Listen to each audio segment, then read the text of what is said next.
the witch hunt that you should be talking about is they caught President Obama absolutely cold, Tulsi Gabbard. Barack Hussein Obama, have you heard of him? And except for the fact that he gets shielded by the press for his entire life, that's the one they, look, he's guilty. It's not a question, you know, I like to say, let's give it time. It's there, he's guilty. This was treason. This was every word you can think of. Did you see Barack Hussein Obama last night? Take little shots. He was taking shots at your president, and so was Michelle. You know, they always say, sure, please stick to policy, don't get personal. And yet they're getting personal all night long, these people. Do I still have to stick to policy? Let me ask you about that. We're going to do a free poll. Here are the two questions. Should I get personal? Should I not get personal? Ready? Should I get personal? Should I not get personal? I don't know. My advisors are fired. Are we going to start treating all Muslim Americans differently? Are we going to start subjecting them to special surveillance? Are we going to start discriminating against them because of their faith? We've heard these suggestions during the course of this campaign. Do Republican officials actually agree with this?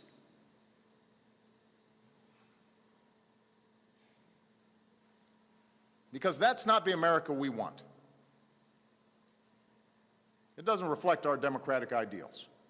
Trying to Islamize, you know, the people of Biafra. What is your take as regards this? I think a lot of analysts have been pointing out, you know, the direction how a United States Department, Justice Department, or the United States government. Let's use United States government has come to the understanding that Obama committed a heinous crime in the United States of America while he was still president. We saw the espionage, the conspiracy then to remove Trump with the Russian. A lot of things was being sold out completely. I can also remember Obama's Middle East policy was targeted at Israel. You know, most of the aid and grants that the Hamas got today, you know, came from, you know, Obama-Biden administration. And secondly, let me put it this way. The same Obama we are talking about was fingered in the downfall of Jonathan. The same Obama we are talking about too is from Kenya, where, you know, an unfortunate incident happened about the man who was asking for solidarity for his people that are being killed on daily basis by either by unknown people, either by the jihadists, or by the Fulanis, or on daily basis they are being killed in their farms, you know, on daily basis. So most times you begin to wonder, you know, what actually is the problem, because you hardly see any Easterner or any Southerner going to the north, you know, for any cause. The Igbo nation never conquered, never thought of, you know, invading any. Igbos are not invaders. We don't enter places to use weapons to conquer anybody or try to force anybody to anything. We don't do that. But you see these people coming directly, and a certain man, you know, of many parts, stood up, you know, and sacrificed himself to alert the world, you know, according to what the United Nations, the AU, and the EU were signatories to. And that is what they called, you know, self-determination. And if you look at what they highlighted about self-determination in the United Nations Act, the Biafra is highly qualified due for that recognition, and of course to protect the culture and tradition of the people, and also to protect the race, to protect the tribe from being wiped out from the surface of the earth. Mazi Nnamdi Kanu rose up to that challenge. But unfortunately, you know, Obama came from Kenya, you know, under Uhuru Kenyata. We saw that illegality, you know, the kidnapping of that the terrorist act, you know, and the same thing was, you know, almost the same thing was happening under Jonathan, and we saw, you know, Buhari coming in, you know, under Steve Buhari. We saw that Obama was still pushing for you know, the conquest, you know, empowering, using so many forces, you know, to bring about jihadists within the northern space, and that is what we are facing now in the east. And this thing now are some of the things we are looking at those who are actually involved. The former Kenyan president Uhuru Kenyata, before Ruto Williams came in, then we saw Malami, who's also this thing, and the person who is in charge now is also facing international conspiracy that has to do with the issue of drugs, which can be opened at any point in time. From what I learned, that Donald Trump has also ordered for the fight to be reopened, given the recent moves by Bola Ahmed Tinubu to St. Lucia. From St. Lucia, he went to a summit in Brazil, in connection with the BRICS, and that has attracted a signal that Nigeria has become the enemy of a civilized superpower, America, under Donald Trump, and that's why this is happening today. It is going to happen whether you like it or not, because what we are saying very clearly is that the Kenyan government under William Ruto rising up to apologize to Mazi Nnamdi Kanu, signals world attention to what transpired between Nigeria, that no due process was not followed, that the Kenyan also committed international conspiracy, against a man who is duly asking for self-determination and for defense of his people against the killings spearheaded by the likes of, because this APC government we are seeing today was championed and brought to the limelight by the same Tinubu, who also involved meeting Obama, meeting on the rest of them,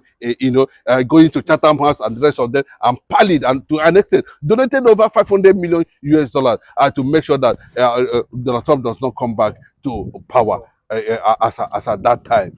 So that is it. And do you think Trump will ever forgive them?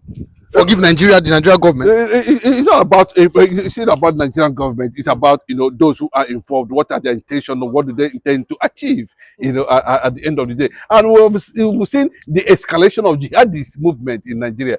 Conquest, killings. Almost all the 36 states of the federation. And not only that, these people seem to have conspired, against the protocols of diplomatic, relations among nations, breaking treaties, smashing protocols that held Commonwealth and other nations together, breaking into the United Nations Act, committing a erroneous crime, and because they feel that the man Obama there as president or Joe Biden as president, unfortunately they didn't foresee Trump coming at the end of the day, and now that Trump has come, I told the whole world that with all these factors and resistance coming from the world organizations, world leaders, because it looks like Obama, Donald Trump, and Tinubu might not be in good terms. It looks like the treaty, the diplomatic relationship has broken down, and now what happened to Jonathan might likely happen to him.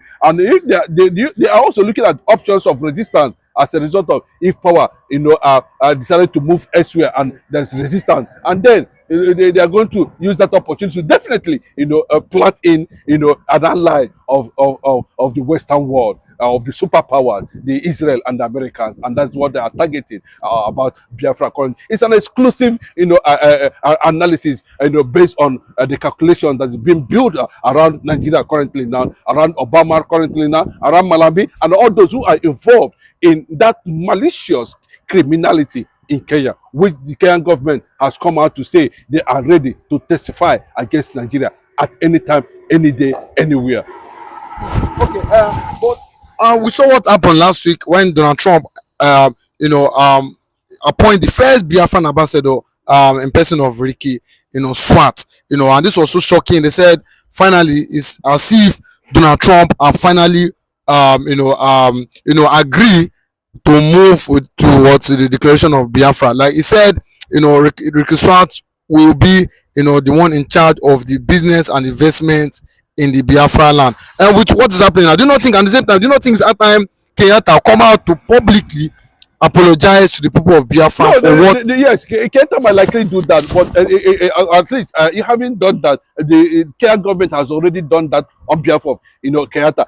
But that does not mean that you are going to escape judgment. You are going to escape trial, or you are going to escape arrest, or you are going to escape jail. So this matter has to be tried, because you contravene deliberately the law of the binds treaties, acts, of civility and organizations and nations, that came together and agreed, and this is how it's going to be. So unfortunately, because you do not want to kill, you don't just want to make sure that Mazin Nnamdi Kanu or any other opposing voice is being shut down completely, then you contravene and break laws, international laws. We invade nations, invade countries, just because nobody's going to ask you why. I think it is time now to ask those people, what actually happened between Russia and America in that election. Then what actually happened? Because these are the top matters in the global world table now, that the world leaders are looking at, and they are very strategic about it. They might not be making noise. That's why you see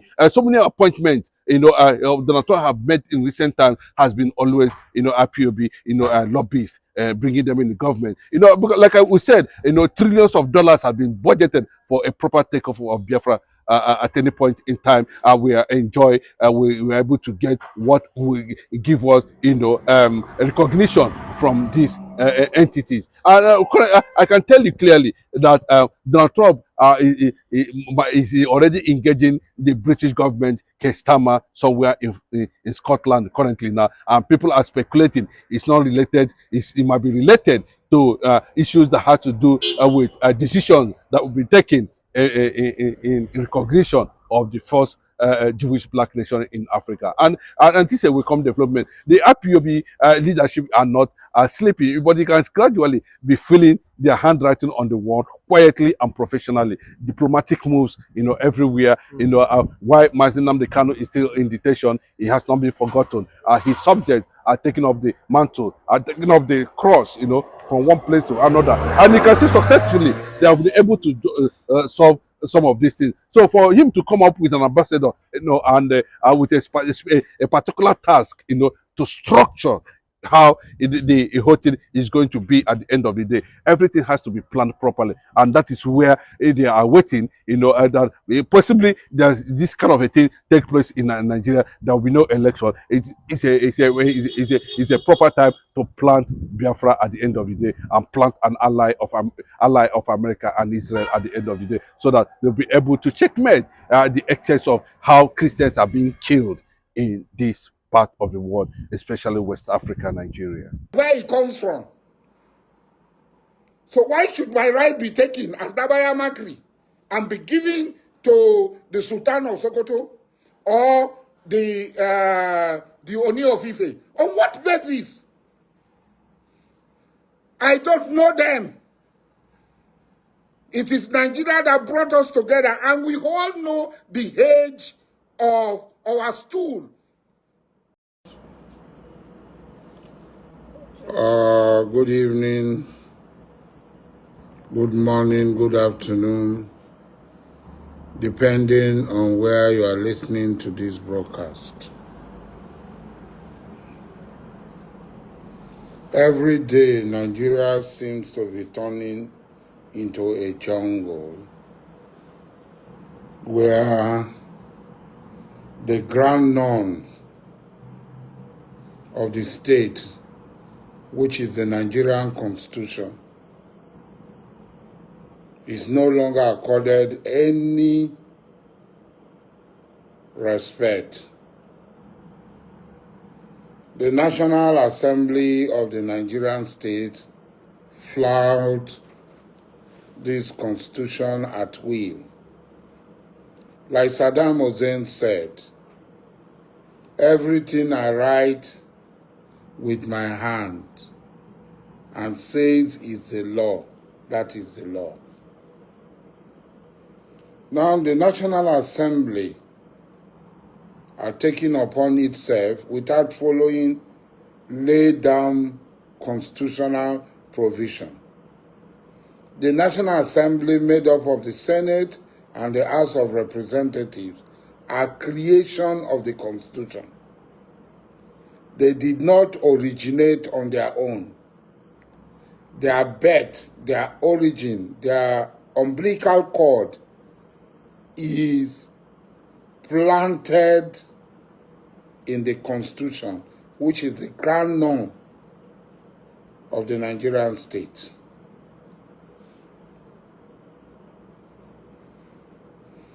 The National Assembly, I heard, is proposing a bill to give life to the constitutional provision of creating the National Chiefs Council of Nigeria, Traditional Rulers Council of Nigeria. And the National Assembly is now standing the Constitution on its head by proclaiming two traditional rulers as head of Nigerian traditional institutions. These traditional rulers are not the rulers of other traditional rulers. They have no constitutional basis to become head of other Nigerian traditional rulers. There is no constitutional basis or historical basis to impose these two traditional rulers on other traditional rulers. And the National Assembly is going out of its way to trample on the Constitution, on the fundamental rights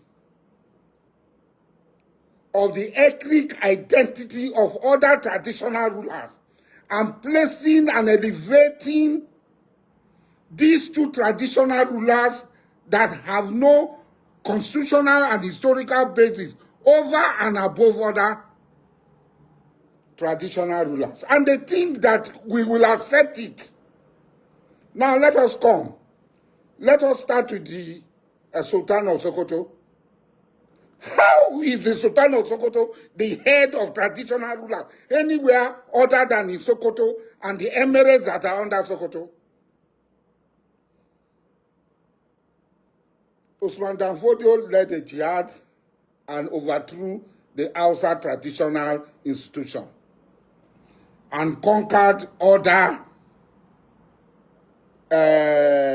He said it's a jihad which has no Quranic basis. It has no Islamic basis. The people he overthrew, Rumfa and others, were Muslims. And it is not Islamic to declare a Muslim a kuffar. Either you are the kuffar, you who is calling the other person a kuffar, you are the kuffar. There is no basis to declare another Muslim a kuffar. But it happened. They were overthrown. This was in 1808. Until the British came. And there were kingdoms. There were in the north that were never conquered by caliphate. There were kingdoms that were never conquered by the Sokoto Caliphate. Borgu was not conquered. Borodun was not conquered. Arugugu was not conquered. Part of Junku land was not conquered. Tifi land was not conquered. We can go on and on and on and on and on. Yes, today, I don't know what happened. The chief of Borogu in Nigeria has accepted to join the caliphate. Even Suleja, Abuja, the Abuja Emirate that left Zauzau because of the Osman Dan Fodio raid and war of conquest, that came to find the Emirate of Abuja, which is now Suleja, was not conquered. But out of convenience or whatever it is, following the flow, these people have done. I was in Brenning Kebbi when Jokolo, Emir Jokolo was installed as Emir. And I saw historical somersault. The people of Suleja, they said, I think it was Emir Hawal that was there, that Suleja, Borgu, Arugongo are part of, no, Suleja and Borgu are part of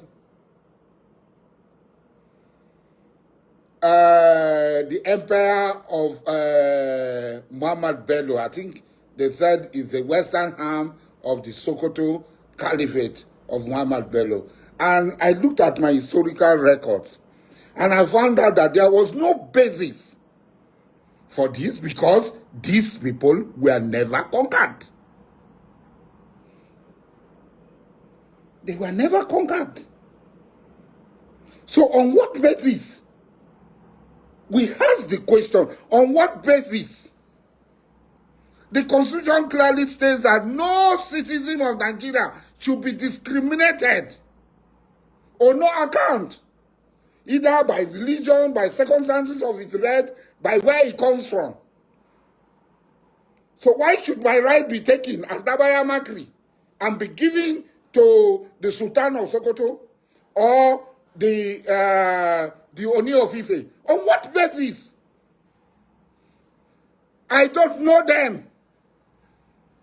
It is Nigeria that brought us together, and we all know the age of our stool and the prominence of our stool. We all know the age of our stool and the prominence of our stool.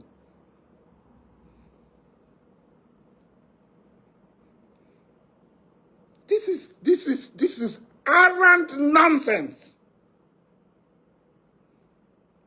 Now, let us come. 1808, we have been existing.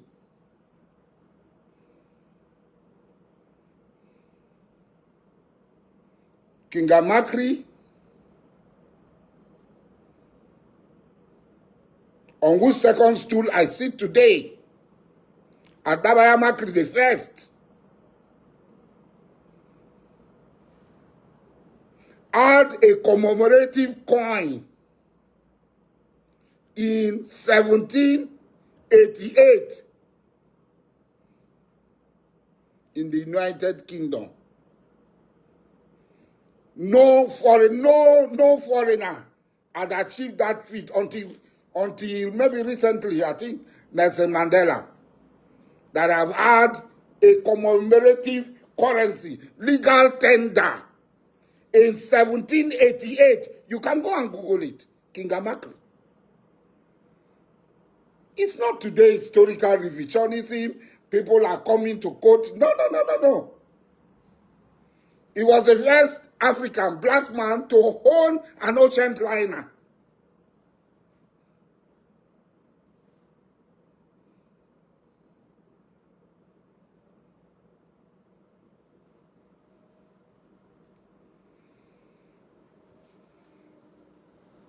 Now, in Nigeria, they imposed the Sultan of Sokoto is the Amir Muslimin of Nigerian Muslim. How? Who made it? Where did the Majlis sit? Where did we sit to make the Sultan of Sokoto our Amir? How? Let the sleeping dog lie, as they say. A lot of people. When Goodluck was there, said he made the Sultan of Sokoto the permanent Amiru Hajj. I went to Goodluck is alive. Anybody can go and ask him. I went to him and said, Mr. President, sir, You are subordinating other Muslims to the Sultan of Sokoto. I am an Amakri. At that time, I never thought, I never even dreamed that I would become a Mayanabo. I told Goodluck, President Goodluck, that it was morally wrong that you are subjecting a Ijaw Muslim, I am an Ijaw Muslim, to the authority of another Muslim from another place, because we are all in Nigeria. That this is morally reprehensible, it is wrong, it is condemnable. He said, I see what you cannot see. It is when you sit on this chair that you know that there are certain things you have to let go. I am not ready to let go what my father has handed over to me. I can let go. I let go because I'm an individual. Alhaji Mujahid Dokuba Asari, yesterday, because I was an individual, I can let go. But today I cannot let go because I am not an individual.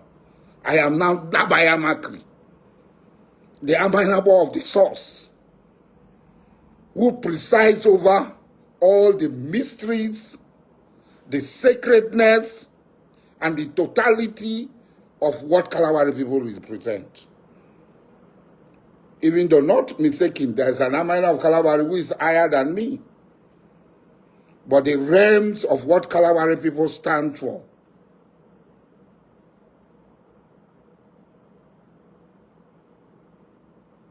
the realms of what Kalabari people stand for, what Kalabari believe, the realms, the key is in my hand.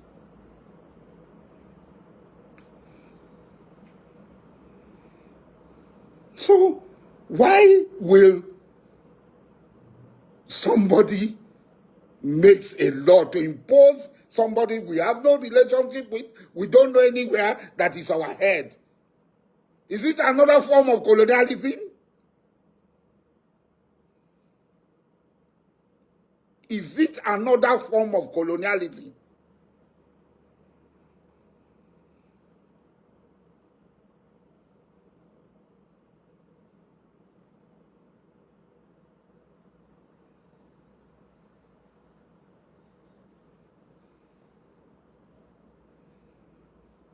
Now, the most annoying one is the Oni of Ife, who is not even the leader of the Yoruba people. You see, when we start to twist history, all of us know that Oyo Empire existed. The Alaafin of Oyo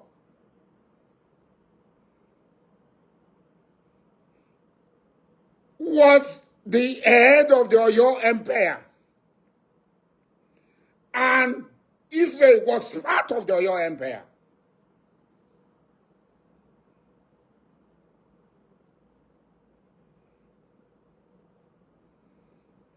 Ife was part of the Oyo Empire.